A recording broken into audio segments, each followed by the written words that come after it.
고린도전서 12장 12절부터 26절까지의 말씀을 교독하도록 하겠습니다. 몸은 하나지만 많은 지체가 있고 또 몸에 지체가 많지만 모든 지체가 한 몸인 것처럼 그리스도께서도 이와 같으십니다. 우리는 유대 사람이든지 그리스 사람이든지 종이든지 자유인이든지 모두 한 성령으로 세례를 받아 한 몸이 됐고 모두 한 성령을 마시게 됐습니다. 몸은 한 지체가 아니라 많은 지체로 이루어져 있습니다. 만일 발이 나는 손이 아니니 몸에 속하지 않았다라고 말한다 할지라도 발이 몸에 속하지 않은 것이 아닙니다. 또 귀가 말하기를 나는 눈이 아니니 몸에 속하지 않았다라고 말한다 할지라도 귀가 몸에 속하지 않은 것이 아닙니다. 만일 몸 전체가 눈이라면 듣는 곳은 어디겠습니까? 만일 몸 전체가 듣는 곳이라면 냄새 맡는 곳은 어디겠습니까? 그러나 하나님께서는 이제 지체들을 각각 그분의 원하시는 대로 몸에 두셨습니다. 만일 모든 것이 한 지체로 되어 있다면 몸은 어디에 있겠습니까? 이제 지체는 많으나 몸은 하나입니다. 그러므로 눈이 손에게 나는 내가 필요 없다라고 말하거나 머리가 발에게 나는 내가 필요 없다라고 말할 수 없습니다. 이뿐 아니라 더 약해 보이는 몸의 지체들이 오히려 중요합니다. 그리고 우리가 몸 가운데 덜 귀하다고 생각되는 지체들을 더 귀한 것으로 입혀주어 우리의 볼품없는 지체들은 더 큰 아름다움을 갖게 됩니다. 우리의 아름다운 지체들에게는 그럴 필요가 없습니다. 하나님께서는 몸을 고르게 짜맞추셔서 부족한 지체에게 더 큰 존귀를 주셨습니다. 그리하여 몸에서 분열이 없게 하시고 지체들이 서로 돌아보게 하셨습니다. 함께 읽겠습니다. 만일 한 지체가 고통을 당하면 모든 지체가 함께 고통을 당하고 한 지체가 영광을 얻으면 모든 지체가 함께 기뻐합니다. 아멘. 최대영 목사님 올라오셔서요, 한 마음으로 나눈 사랑이라는 말씀으로 말씀 전해주실 때 많은 은혜 받으시기 바랍니다.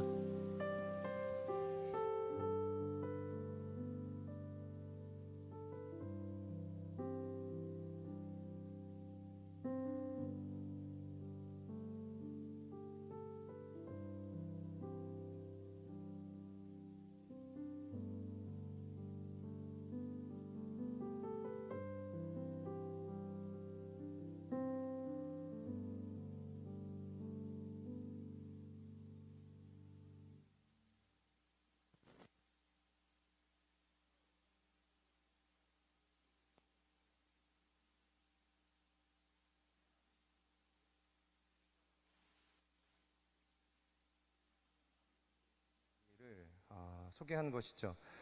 처음에 수많은 사람들이 이게 무슨 의미가 있냐 그렇게 반문을 했습니다. 그러니까 혼자 하는 것도 어려운 대회에 이 몸이 불편한 아들을 업고 참가하는 것이 뭐에 큰 의미가 있겠냐, 유익이 있겠냐는 것이죠. 이처럼 고독한 레이스를 하는 이 아버지를 향해서 많은 비난의 여론도 있었고 또 동정의 여론도 쏟아졌습니다. 그런데 경기를 끝마친 후 결국에는 완주를 하게 되었죠. 그래서 한 리포터가 완주의 비결을 이제 그에게 물었을 때 그 아버지가 어떤 이야기를 했냐면 이렇게 이야기를 했습니다. 이 경기는 나 혼자 했지만 나는 혼자가 아니었습니다. 아들은 나의 가슴에 안겨 있었고 그 아들의 존재가 나를 움직이게 했습니다. 그것이 완주의 비결이었습니다.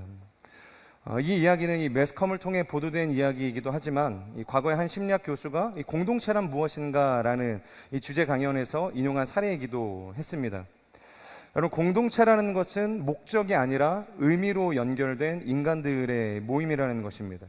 그러니까 다시 말해서 우리는 무엇을 이루기 위해 모인 사람들이 아니라 서로의 존재를 인정하고 품기 위해서 함께 하는 존재들이라는 것이죠. 그런 의미에서 이 교회라는 것은 효율이 아니라 의미로 유지되는 이 공동체여야만 한다는 것입니다. 그래서 교회는 쓸모보다는 이 존재의 가치를 두고 반드시 세워질 때 생명력 있는 교회로서 세상에 선한 영향력을 흘려보낼 수 있는 것이죠. 코로나가 한참이던 2021년에 한 신문의 칼럼에서 이런 기사를 읽은 적이 있습니다. 그러니까 코로나19의 여파로 홀로의 시대가 도래했다는 것입니다. 욜로는 아는데 홀로는 무엇인가? 혹시 홀로가 무엇인지 아십니까?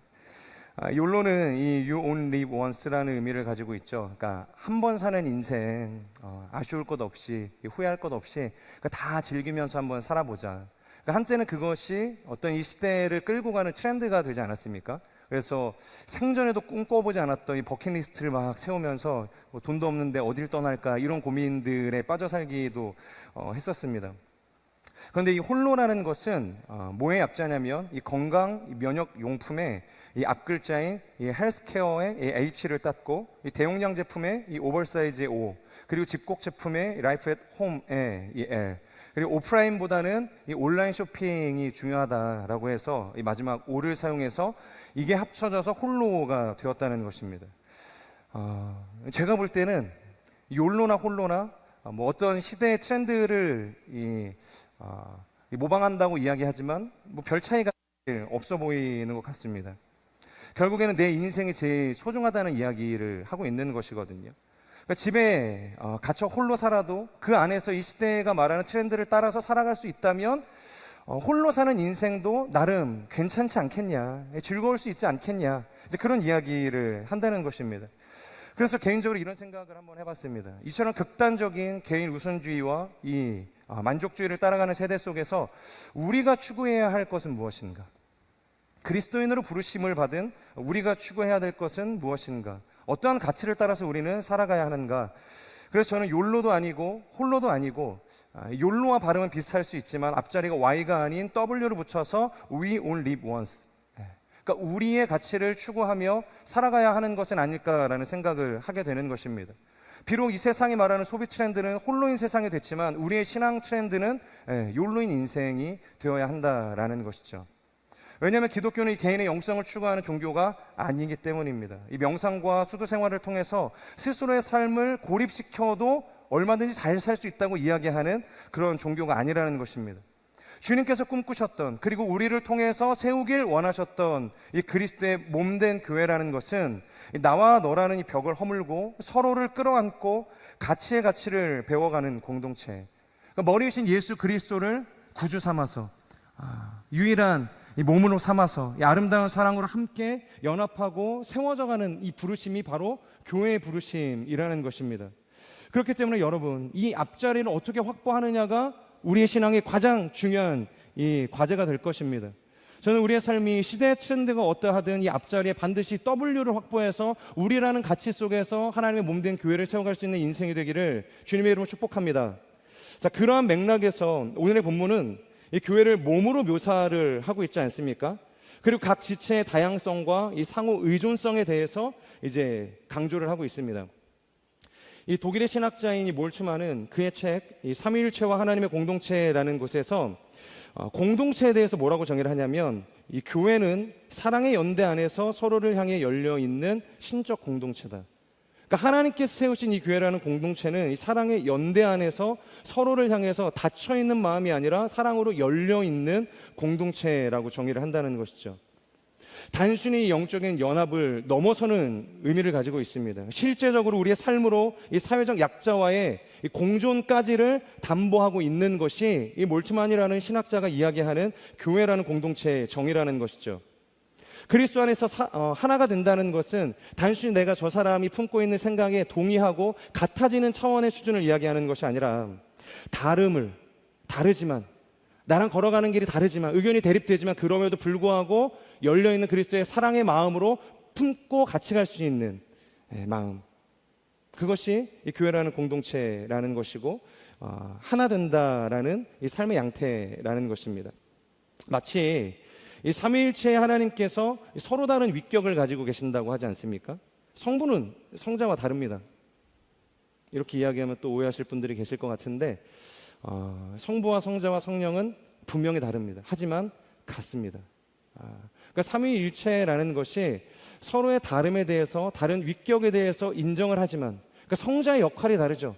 하나님께서 우리를 위해서 십자가를 지시고 돌아가시는 게 아니잖아요. 성자이신 예수님께서 이 땅에 성육신하셨습니다. 그러니까 성부와 성자가 엄연히 구분이 되어져 있죠. 다른 존재라는 겁니다. 하지만 하나의 우시아, 하나의 본질 안에서 그 모든 다름을 품고서 페레코레시스, 하나를 이룰 수 있는 아름다운 연합을 이루는 것이 이 삼위일체의 신비라 할 수 있다는 것입니다. 삼위일체 하나님은 그러한 아름다운 하나됨을 이루시는 분이시라는 거죠. 우리 12절의 말씀을 같이 한번 읽어볼까요? 12절입니다. 시작.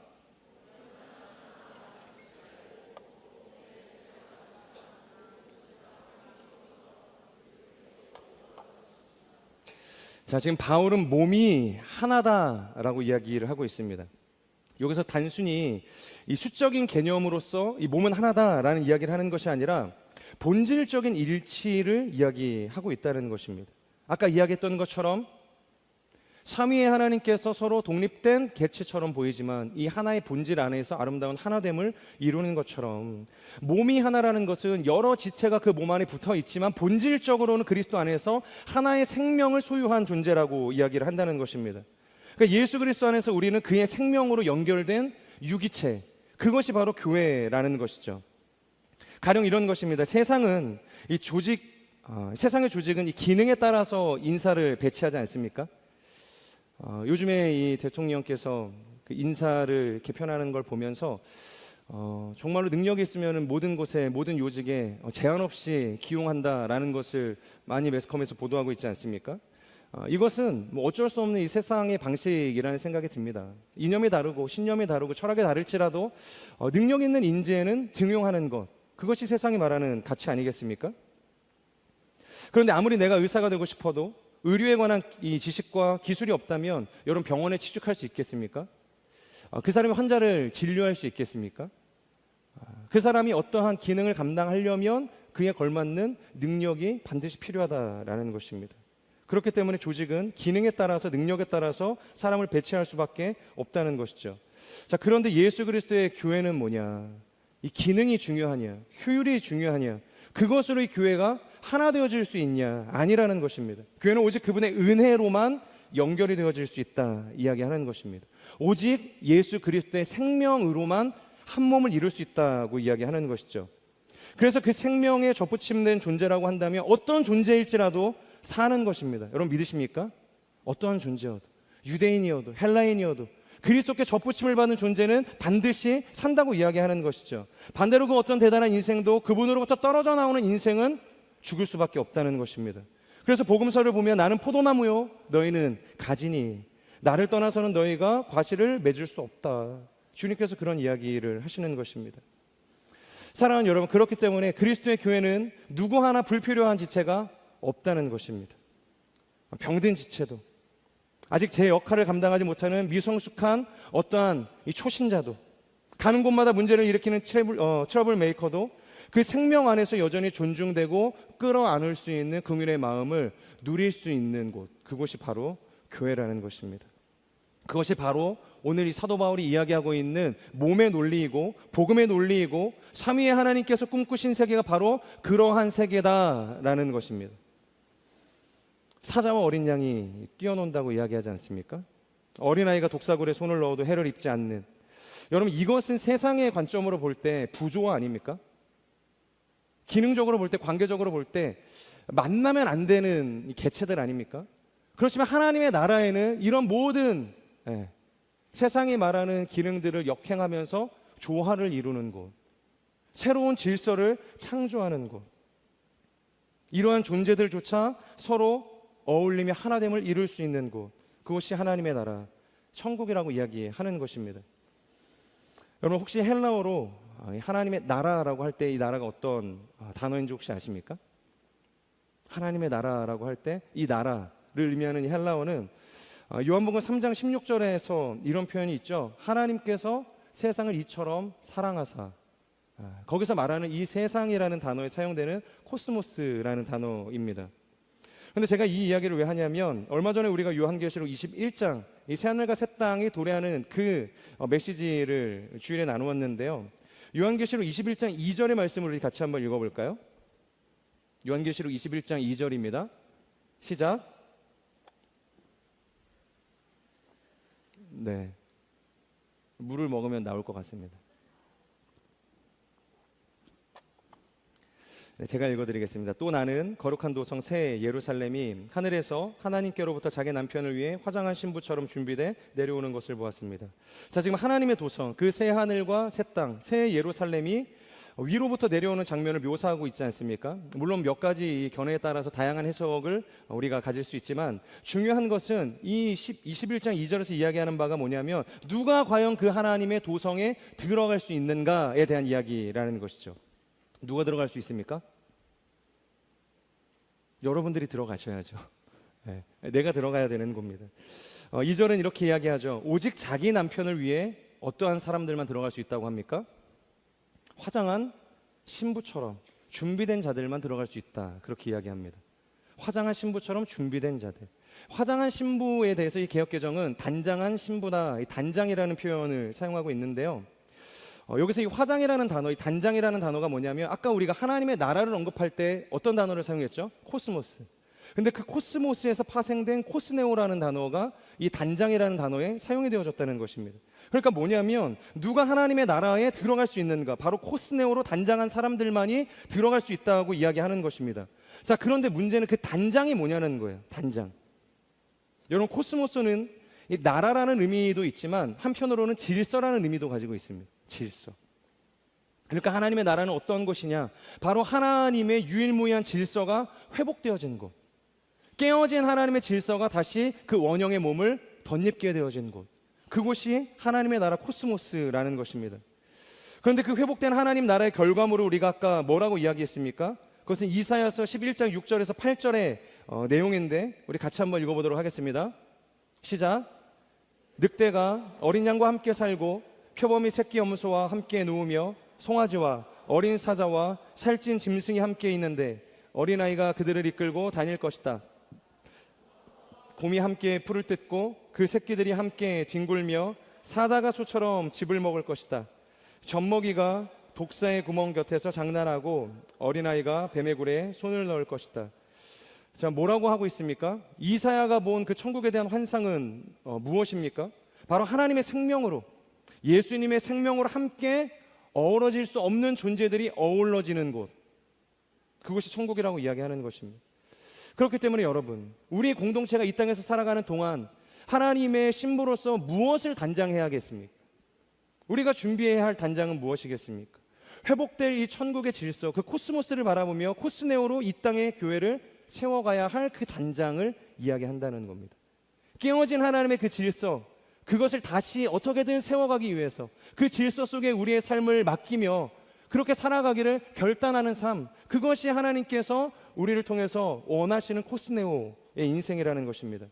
그러니까 기능과 효율로 연합하는 공동체가 아니라 오직 예수 그리스도의 생명으로 하나 되어지는 공동체, 하나 되어질 수 없는 사람들이 예수의 생명이라면 연합되어지고 접붙여질 수 있는 공동체, 연합되어질 수 있는 공동체, 바로 그 공동체를 세워가기 위해서 우리는 달려갈 수 있어야 되는 것입니다.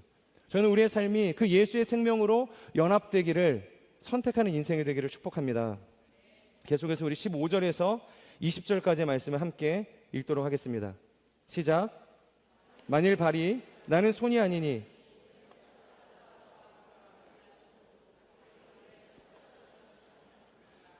또 귀가 말하기를 나는 눈이 아니니 몸에 속하지 않았다라고 말한다 할지라도 귀가 몸에 속하지 않은 것이 아닙니다. 만일 몸 전체가 눈이라면 듣는 곳은 어디겠습니까? 만일 몸 전체가 듣는 곳이라면 냄새 맡는 곳은 어디겠습니까? 그러나 하나님께서는 이제 지체들을 각각 그분이 원하시는 대로 몸에 두셨습니다. 만일 모든 것이 한 지체로 되어 있다면 몸은 어디에 있겠습니까? 이제 지체는 많으나 몸은 하나입니다. 자, 한 몸에 대해서 이야기를 하고 난 다음에 바울은 이어서 공동체에 나타나는 자기 비하와 비교의 문제에 대해서 이야기를 하고 있습니다. 끊임없이 일어나고 있는 자기 비하에 대해서 이야기를 하는 것이죠. 그리고 비교의 문제를 다루는 것입니다. 그러니까 나는 손이 아니니 되게 유치하죠. 나는 몸이 아니야. 나는 너처럼 잘나지 않았으니까 나는 너와 함께 할 수 없어. 이런 이야기를 하는 것입니다. 쉽게 말해서 나는 교회에서 순장도 아니고 찬양팀도 아니니까 나는 수련회 안 가도 되는 거 아니야? 너무 극단적으로 얘기를 했나요? 이렇게 유치하게 지금 이야기를 한다는 것입니다. 그런데 바울은 뭐라고 이야기하냐? 그것을 정면으로 반박하고 있죠. 그러니까 지체의 기능이라는 것이 이 역할의 우열을 이야기하는 것이 아니다. 그러니까 본질적인 다양성에 기인하고 있다는 이야기를 하고 있는 것입니다. 그러니까 한 본질을 우리가 공유하고 있다면 그 본질 안에는 성부와 성자와 성령처럼 다양한 기능으로 우리가 분류되어질 수 있다는 이야기를 한다는 것입니다. 여러분, 우리가 신앙생활을 하면서 왜 그렇게 자주 낙심을 하게 됩니까? 세상에서 뭐 낙심하는 거야 그래도 익숙한데, 세상에서 비교하고 뭔가 우열을 가르는 것은 그래도 세상이 그런 트렌드를 따라가고 있으니까 그렇다고 해도 왜 교회에서까지 우리가 순모임을 하면서 그 안에서 낙심을 하게 됩니까? 왜 서로를 헐뜯고 비교하고 우열을 그 안에서 가르게 되는 것입니까? 가장 중요한 것이 우리의 마음 가운데 들어오는 이 비교의식 때문 아닙니까? 남과 나를 비교하고 이 자격과 가치로 점수를 매기기 시작하면서 우리는 하나님의 은혜를 잊게 된다는 것입니다. 한때 이 베스트셀러였던 이 코넬리아 마크의 완벽주의의 작별을 고하다라는 책을 많은 분들이 읽어보셨을 거라고 생각이 됩니다. 그러니까 얼마나 많은 사람들이 이처럼 이 완벽주의 신드롬에 빠져서 헤어나오지 못하는지를 이 단편적으로 보여주는 예가 아니겠습니까? 제가 얼마 전에 이 인터넷을 하는데 유튜브에서 그런 글을 읽은 적이 있어요. 요즘에 이 살아가는 시대는 가히 AI를 이제 분리하고서는 살아갈 수 없는 시대라고 이야기하지 않습니까? 어떤 분이 챗 GPT에게 아무도 모르게 사람을 죽이는 방법에 대해서 질문을 한 거예요. 그것을 왜 챗 GPT에게 물어봤는지는 모르겠지만 정말로 놀라운 답변을 이 GPT가 이야기를 해줬습니다. 그러니까 인간이 가진 이 죄의 실체를 그대로 고발하고 있었다는 것이죠. 뭐였냐면 총 4가지였습니다. 첫 번째, 그러니까 쉼없이 자기 개발을 강요할 것이라고 이야기합니다. 그러니까 끊임없는 자기 개발에 대해서 이야기를 하는 거죠. 그러니까 쉴 시간에 한 걸음 더 가라. 성공은 잠자는 사이에 도망친다. 그러니까 휴식조차 이 생산성으로 포장하고 이 쉼이라는 것을 게으름이라고 사람들의 머릿속에 쇠뇌할 것이라고 이야기하는 거예요. 그리고 내가 가진 이 피로를 자랑하게 만들고 소진을 성공의 이 증표로 착각하게 만들 것이고 그렇게 연료 없는 엔진처럼 계속해서 쉼없이 굴러가게 만들 것이라는 것입니다. 그리고 두 번째는 비교라는 독을 뿌릴 것이라고 이야기합니다. 야, 남들은 벌써 성공했다. 너는 아직 멀었어. 그러니까 비교를 동기부여로 포장하고 비교를 자극이라고 느끼게 해서 끊임없이 남의 삶을 들여보게 한다라는 것이죠. 비교는 열등감을 만들고 이 열등감은 자존감을 갉아먹죠. 그러니까 인간은 결국에 남과 비교하는 그 순간 끝이라는 것을 알아야 된다는 것입니다. 그리고 세 번째, 실패를 견디지 못하게 만들 것이라는 겁니다. 그러니까 견딜 수 없는 실패라는 거예요. 그러니까 지금 성공하지 않으면 끝이라고 이야기하는 거죠. 실패하면 나는 돌이킬 수 없다고 이야기를 하는 것입니다. 그러니까 절대로 넘어질 수 없다는 공포를 심고 실패는 되돌릴 수 없다는 낙인처럼 사람들의 마음 가운데 심겨주면 한 번의 실패에 인생이 끝난다고 생각을 하니까 도전조차 못하는 인생이 된다는 거예요. 그러니까 시작조차 못하는 이 교묘한 이 파멸의 기술이라는 것입니다. 그리고 마지막 네 번째, 루틴이라는 족쇄를 채우겠다는 것입니다. 매일 아침 5시에 일어나기, 매일 책을 읽고 운동하고 일하고 넷플릭스, 술, 친구 끊기. 이게 가능합니까? 결국 지키지 못할 루틴을 무리하게 만들어서 그 규칙을 지키지 못했을 때 스스로에게 굉장히 극심한 죄책감에 빠지게 만든다는 것입니다. 그러니까 무리한 삶의 루틴으로 포장한 이 감옥 안에 이 사람들을 올가맨다는 것이에요. 그러면 내버려둬도 사람들은 스스로 박살이 나게 된다는 것입니다. 그러면서 마지막에 이 한 줄로 뭐라고 이 내용을 요약을 하냐면 지금까지 내가 말한 것들이 바로 수많은 사람들을 아무도 모르게 부셔지게 하는 지독하게 조용한 살인 방식이야. 그렇게 이야기를 했다는 것입니다. 여러분, 결국 이 모든 것이 무엇을 의미하는 것이겠습니까? 바로 이 완벽주의라는 도달할 수 없는 목표의 또 다른 이름을 이야기하고 있는 것 아닙니까? 완벽주의, 비교, 감당할 수 없는 그 실패할 수 있지 않겠습니까? 우리는 인간이고 연약한 존재이기 때문에 다시 일어나면 되는데 일어나지 못할 거, 넘어진다면 도전조차 하지 못하게 만드는 그런 생각들을 우리의 마음 가운데 주입을 시켜서 끊임없이 그 완벽주의를 모방하며 살아가게 만든다는 것입니다. 결국에는 하나님의 은혜를 잊게 만드는 이 철저한 바벨론의 원리이고 정말로 이 비교라는 이 쓴뿌리의 모습이라는 것이죠. 여러분, 만약에 하나님께서 교회를 이런 식으로 운영을 했다고 생각을 해보시겠어요? 찬양팀을 그런 식으로 하나님께서 콜링했다고 생각을 해보세요. 과연 저기 앉아 계신 분들 몇 명이 생존하고 계실까? 저기 앉아 계신 분들이 과연 몇 명이나 계속해서 싱어로 다음 주에도 이곳에서 찬양을 부르실 수 있을까? 만약에 하나님께서 이와 같은 방식으로 우리의 삶을 평가하시고 비교하기 시작을 하셨다면 우리는 모두 다 지옥으로 떨어지는 인생밖에 되지 못했을 거라는 것입니다. 하지만 뭐냐면 하나님의 방식은 그러한 방식이 아니라는 거죠. 세상과 다른 방식, 사랑을 기반으로 한 하나됨을 하나님께서는 교회에 요구하신다는 것입니다. 오늘 큐티 본문을 보면 갑자기 오늘 큐티를 이야기해서 뜨끔하시죠? 큐티 하십시오. 하나님께서 이스라엘 민족의 약함에 대해서 책망을 하시거든요. 그리고 징계를 하시는 장면이 나옵니다. 우리 시편 78편 59절에서 60절 말씀을 같이 한번 읽어보도록 하겠습니다. 시작.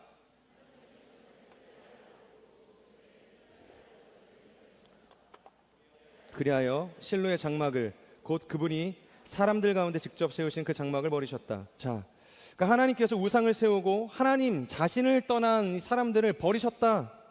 그렇게 하나님께서 실로의 그 장막을 세우기 위해서 노력하셨는데 그 실로의 장막을 내가 버렸다, 그렇게 이야기하지 않습니까? 또다시 이가봇, 하나님의 영광이 떠나는 일이 일어나게 되는 것입니다.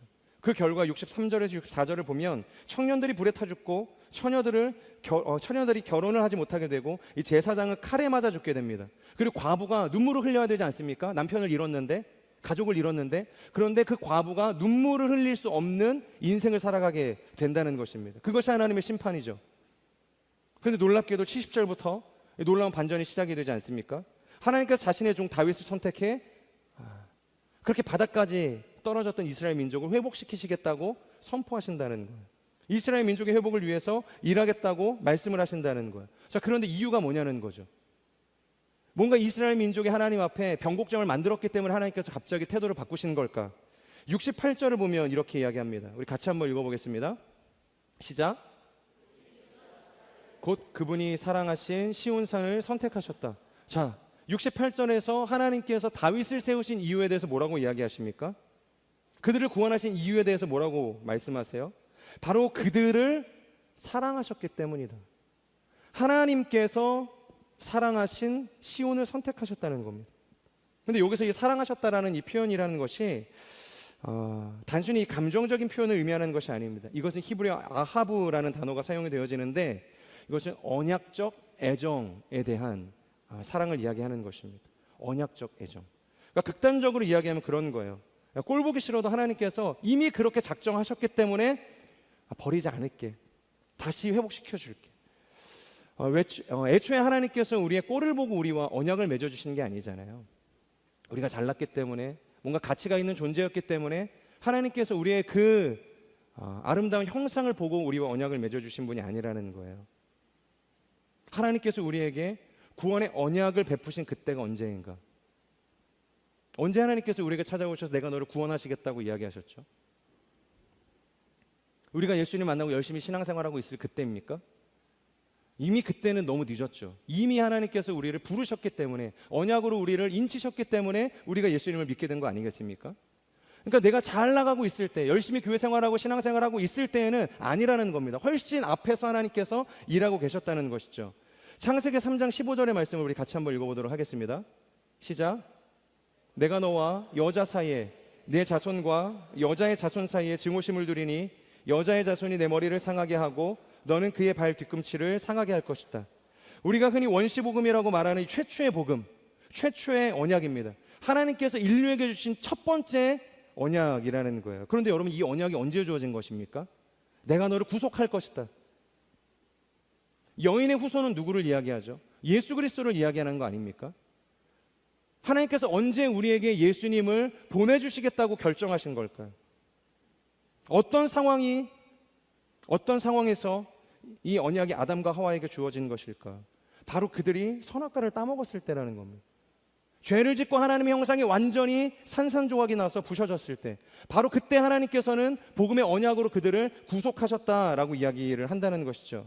사랑하는 여러분, 그렇기 때문에 누구도 자격이 있어서 내가 구원에 이르렀다, 내가 오늘 하나님의 은혜를 누리고 있다고 생각해서는 안 된다는 것입니다. 그러니까 무자격한 나의 인생이지만 하나님께서는 우리의 무자격함을 보지 않으시는데, 왜냐하면 우리를 위해 죽으신 예수 그리스도를 바라보시기 때문에. 그러니까 예수님을 통해서 우리의 무자격함을 자격 있음으로 되돌려 주시는 분이 하나님이시라는 것입니다. 여러분, 사도 바울도 존재가 중요했던 사람이 아니었습니다. 이 사람이 중요했던 사람이 아니었어요.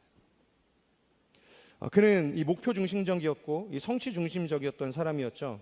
그러니까 오죽했으면 이 평생의 동역자였던 정말로 가장 소중했던 이 바나바조차 이 마가 요한의 문제 때문에 척을 지고 헤어질 결심을 했던 사람이 이 사도 바울 아닙니까? 실제로 헤어졌죠. 이 새로운 동역자를 데리고서 전도 여행을 떠나게 되었습니다.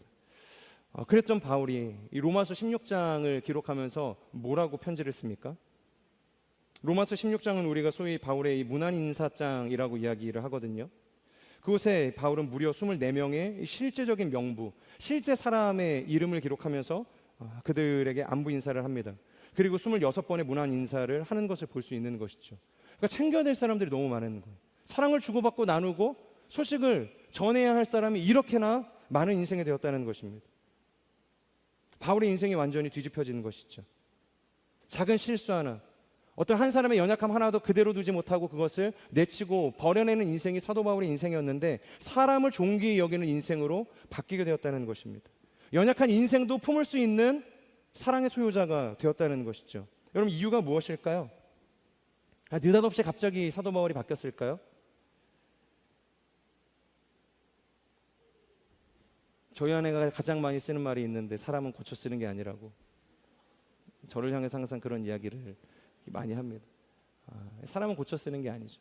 우리의 가정을 볼 때에도 또 나의 어떤 직장 동료들을 볼 때에도 우리가 살아가는 이 세상을 바라볼 때에도 고쳐 써서 쓸 수 있는 이 구석이라는 게 존재하지 않는 것처럼 보입니다. 그렇다고 한다면 도대체 이 사도 바울은 왜 이렇게 완전히 바뀐 인생이 되었을까? 여러분, 로마서라는 것은 이 바울의 3차 전도 여행 당시 이 고린도에서 체류하고 있을 때 로마를 향해서 편지를 쓴 것이거든요. 그러니까 고린도에서 로마를 향해서 편지를 썼다는 것이 굉장히 중요한 포인트라는 것입니다. 바울은 고린도에 오기 전에 우리가 잘 아는 것처럼 어디 선교를 했죠? 고린도에 오기 전에 바울이 선교를 하고 왔었던 지역이 있습니다. 아덴에서의 선교를 하고 왔습니다. 근데 말이 선교지 사실 선교라고 하기에는 굉장히 처참하고 완벽한 실패를 거두었던 곳이 이 아덴 선교였거든요. 그래서 실패를 경험하고 도망치듯이 어쩔 수 없이 떠밀려 온 곳이 이 고린도라는 곳이었습니다. 동역자들도 막 이렇게 보내서 함께 움직이지도 못했습니다. 혼자 겨우겨우 막 진짜 목숨만 이게 부지하면서 피신하듯이 온 곳이 이 고린도라는 곳이었다는 것이죠. 여러분, 이 아테네가 어떤 도시였습니까? 아테네는 이 헬라 철학의 본산지였고 이 지성과 예술이 극치에 이른 도시라고 평가를 받거든요. 그래서 사도 바울은 사실 이 선교 여행을 이제 계획을 하면서 아테네로 떠날 때 아마 그 마음 가운데 굉장히 깊은 설렘과 기대로 가득했을 것입니다. 왜냐하면 이 사도 바울이 예수님을 만나기 전 이 소시적이 어떠한 사람이었습니까? 그는 다소에서 이 헬라 철학을 마스터했고 이 가말리엘의 사문으로 들어가서 유대 종교를 완전히 독파하고 일가를 이루었던 정말로 엘리트 중에 초엘리트 아니었습니까? 아마도 그의 꿈은 이 헬라와 유대교 모두를 아우르는 이 필로와 같은 대학자가 되기를 바람하지 않았을 것입니다.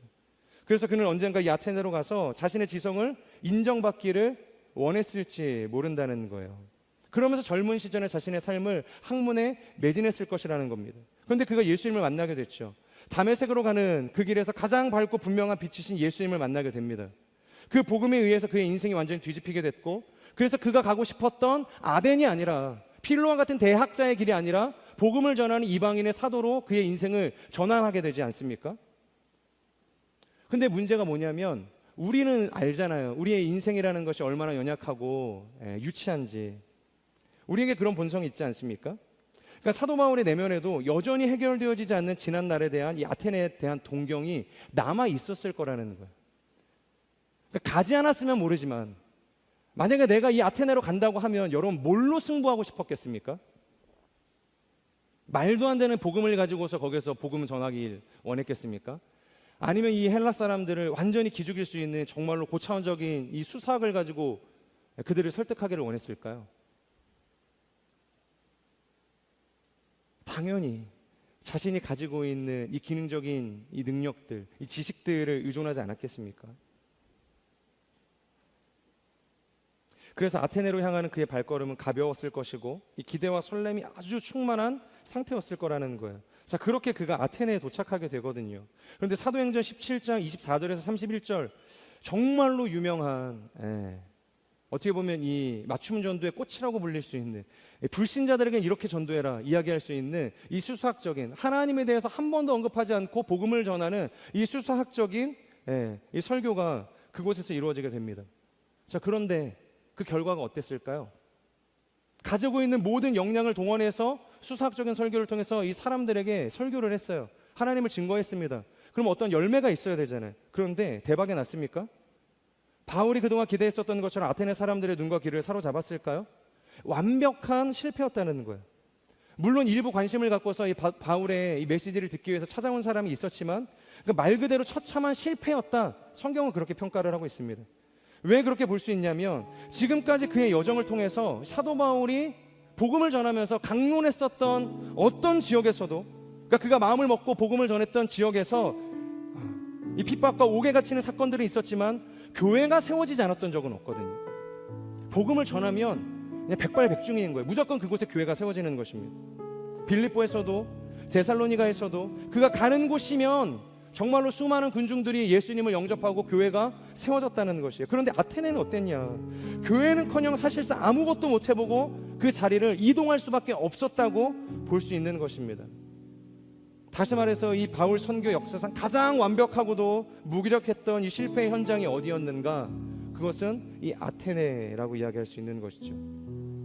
그래서 성경을 보면 그토록 처참한 실패를 경험했던 이 사도 바울이었기 때문에 겨우겨우 목숨을 부지해서 온 이 고린도에서 복음을 전해야 되잖아요. 하나님이 바울에게 야 일어나서 빨리 가서 복음 전해.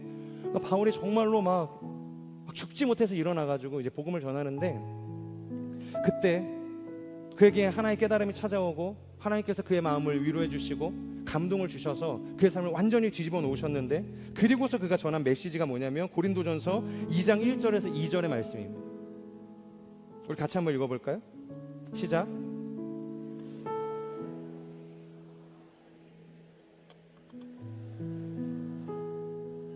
내가 여러분 가운데서 예수 그리스도 곧 십자가에 못 박히신 그분 외에는 아무것도 알지 않기로 작정했기 때문입니다. 자, 지금 바울이 염치가 없죠. 자기가 아덴에서 어떻게 했는지를 잊어버리고 이 고린도 교회 성도들에게 이야기하는 겁니다. 내가 너희에게 복음을 전할 때 어떻게 하겠대요? 가지고 있는 지혜와 달변으로 하겠다고 이야기합니까? 그러지 않겠다고 이야기하죠. 오직 십자가에 미련한 도 외에는 내가 전하지 않기로 작정했다고 이야기하는 겁니다. 왜겠습니까? 왜 그가 십자가만을 붙드는 인생이 되었겠습니까? 바로 앞선 이 아테네에서의 실패가 있었기 때문이겠죠. 철저히 인간의 지혜와 이 세상의 문화적인 방법을 통해서 복음을 전했다가 완전히 실패했던 처참한 과거의 경험이 있기 때문이라는 거예요. 그러니까 뭡니까? 우리가 노력해서 구원이 이루어지겠냐는 거예요. 그러니까 우리가 열심을 낸다고 해서 이 구원이라는 것이 조금이라도 세상 가운데 흘러갈 수 있냐는 것이죠. 소위 능력 있는 사람들끼리 연합을 한다고 거룩하고 위대한 영향력을 가진 교회가 만들어질 수 있겠냐고 이야기하는 거죠. 아니라는 겁니다. 오직 예수 그리스도의 그 십자가만이 우리를 바로 세우는 능력이 되어진다. 그 생명이 우리에게 흐를 때 우리는 비로소 교회로 하나 되어질 수 있다고 이야기한다는 것입니다. 그래서 바울은 이 로마서 16장에서 26번의 문안 인사를 하는 동안 단 한 번도 그들이 가지고 있는 출신 성분에 대해서 이야기하지 않습니다. 그들이 가지고 있는 어떤 사회적인 커리어에 대해서 이야기하지 않는다는 거예요. 다만 뭐라고 이야기하냐면 주 안에서 수고한 누구, 주 안에서 하나 된 누구, 주 안에서 사랑하는 동역자 너희에게. 바로 이겁니다. 하나님은 완벽주의자들이 아니라 주 안에서 머물러 있는 자들을 통해서 하나님의 교회를 세워가시는 분이라는 것입니다. 사랑하는 여러분, 그렇다고 한다면 손이면 어떻고 발이면 어떻겠습니까? 또 원치 않는 눈의 기능을 가진 인생으로 살아가든 그게 무슨 의미가 있겠습니까? 중요한 것은 나의 손이 주 안에서 사용되어지고 있는가, 나의 발이 주님이 원하시는 주님의 방향성 안에서 흘러가고 있는가, 주님이 원하시는 것을 바라볼 수 있는 눈이 나에게 있는가. 여러분, 이것이 중요하지 않겠습니까?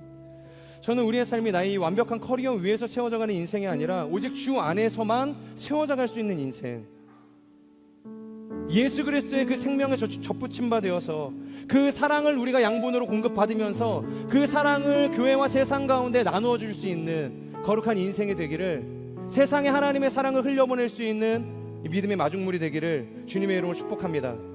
우리 같이 함께 이 찬양을 좀 불렀으면 좋겠는데요. 은혜로다. 우리 같이 오늘의 말씀을 기억하면서 우리에게 주신 하나님의 그 크신 사랑과 은혜, 자격 없는 우리를 교회로 부르시고 하나님의 사랑으로 우리를 하나 되게 하신 그 하나님의 은혜를 우리가 함께 노래하며 나갔으면 좋겠습니다.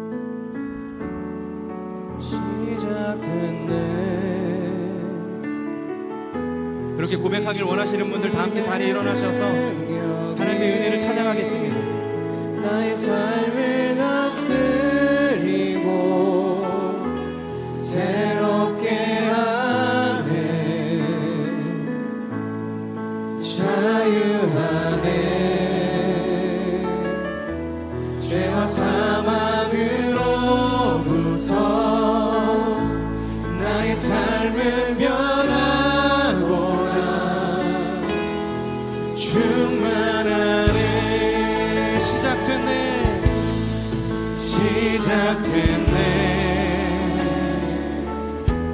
우리 주님의 능력이 나의 삶을 다스리고 새롭게 하네, 자유하네. 죄와 사망으로부터 나의 삶은 변하고나 충만하네. 은혜로다, 은혜로다. 주의 은혜 한량 없는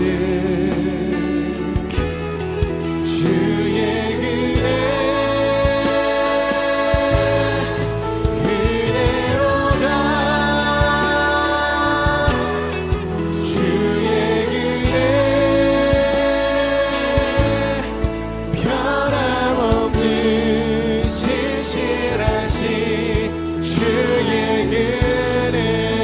고백합시다. 시작됐네.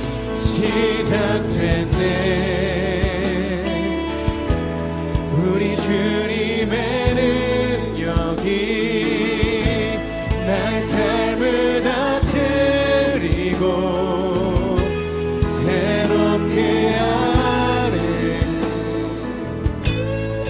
자유하네. 죄와 사망으로부터 나의 삶은 변하고나 충만하. 우리 선포합시다. 은혜로다. 할렐루야. 주의 은혜 한량 없는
주의 은혜. 한량 없는